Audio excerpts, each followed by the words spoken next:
Hi guys, welcome back to 8.3 part 1.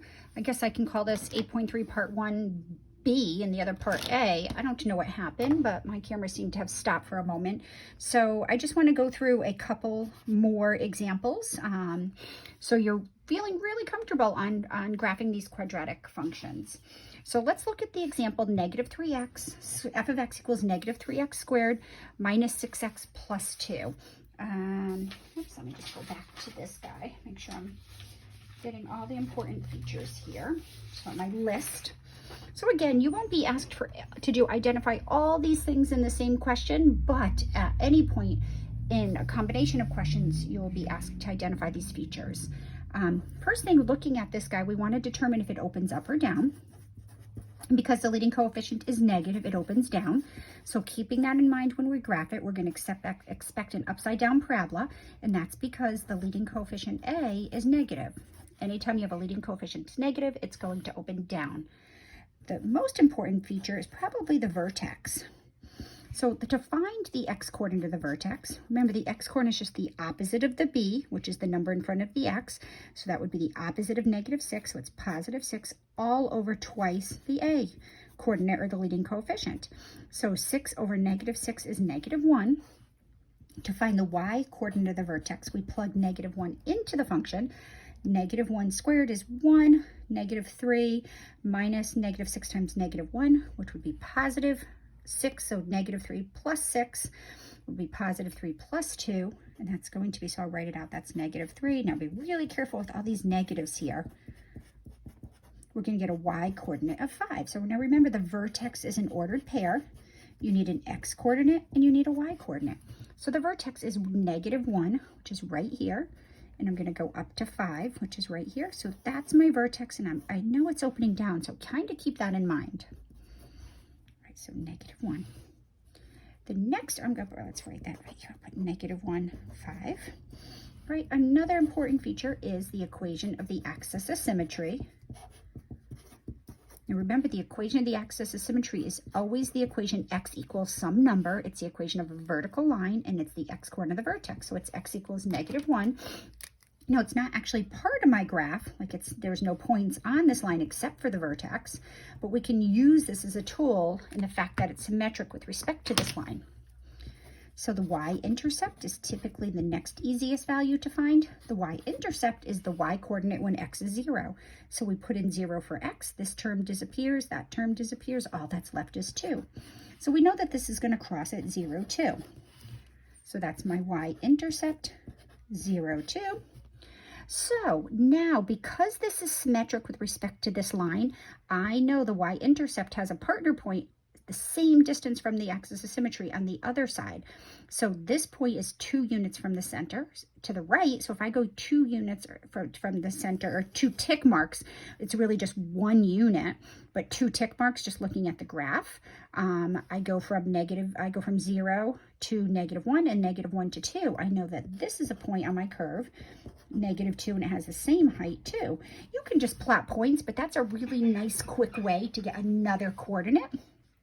So the y-intercept is 0, negative 2. Now let's find the x-intercepts.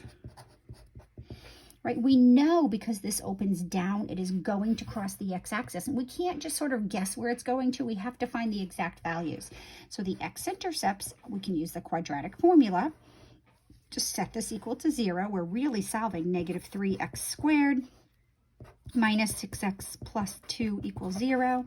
So what's going to go in the numerator here is the opposite of b, plus or minus the square root of b squared minus 4 times a times c, all over 2 times a. Sorry, I kind of scrunched that in there. So that's going to be 6 plus or minus, well, 36. I'm just going to do this in my calculator so I don't mess it up. It's going to be, clear, 36 minus 4 times negative 3 times 2, and it's going to be 60 under the radical. So 6 square root of 60 all over negative 6. I'm going to clean up that radical. I can simplify the square root of 60. Well, 60 has a factor of 4, so it's going to be 2 square root of 15 all over negative 6, and I'm going to split this up. 6 over negative 6 plus or minus 2 square root of 15 over negative 6. Clean it up more. 6 over negative 6 is negative 1, and it's not a coincidence. That just happens to be the x-coordinate of the vertex. And it's going to be plus or minus square root of 15 over negative 3. So therefore, my x-intercepts are going to be negative 1 plus square root of 15 over negative 3, which is really negative 1 minus the square root of 15 over 3. It's going to be negative 1 minus the square root of 15 over negative 3, which is going to become plus the square root of 15 over 3. In either case, we have the conjugates here. Remember, anytime your solutions to your quadratic equation has a radical or an I, its conjugate's always a solution. So I'm just going to approximate these now in my calculator so I have an idea where to put them on my x-axis. I'm going to do negative 1 minus the square root of 15 divided by 3. And it's about negative 2.3. And then I'm going to do negative 1 plus the square root of 15. Whoops, be careful. Make sure you type it in correctly. The square root of 15 divided by 3. And that's going to be about 0.3. So now Alex is going to struggle letting you plot these points. So you would have to plot a couple of additional points that are much nicer. So negative 2.3 is about right here. So notice we see how that falls a little bit to the left of the previous point, which makes sense. And then the other one's going to be about 0.3. So we can see how it does this. Right, shoots down. It's going to shoot down here. Right. You might have to put in 2 other values. Like you can try negative 3 and negative or positive 1. It just shoots off the viewing rectangle that I provided. The domain. Well, the domain of all quadratic functions is all real numbers. The range, now remember the range depends on the y coordinate of the vertex. So here, my range is from this point down. So anytime you have an upside down parabola, the range is always going to start at negative infinity. So it starts down here at negative infinity. We always start from the bottom and go all the way up till we stop, and it's going to stop at 5. So it stops at 5. All quadratic functions have either a maximum or a minimum value, and this one is an upside down parabola, so it has a maximum value.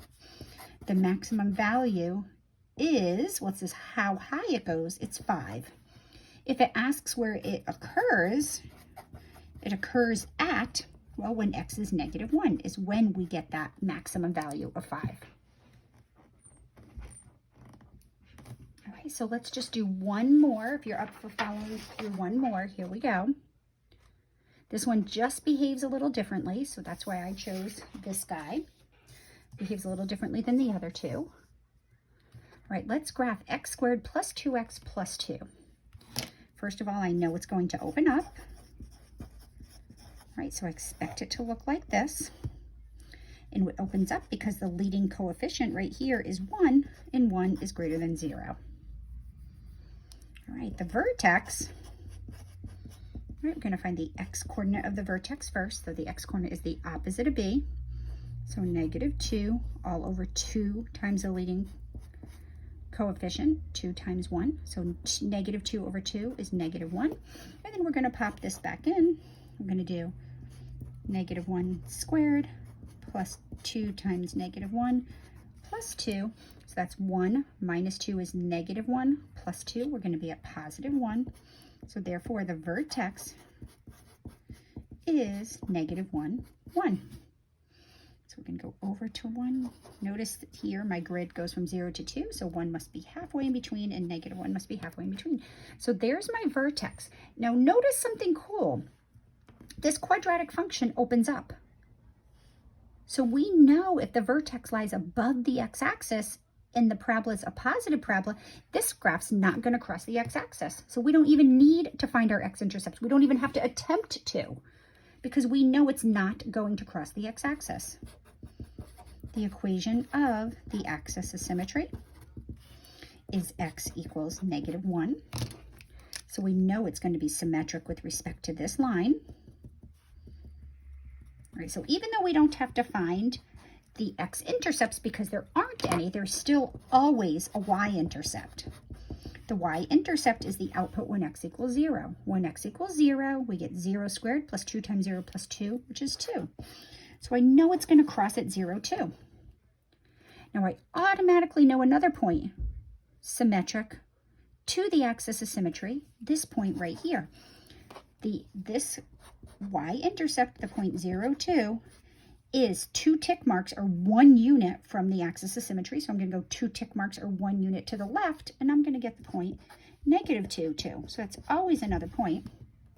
Now we really don't have enough points to plot. Alex usually typically wants 5 points. So let's just make a little tiny table of values.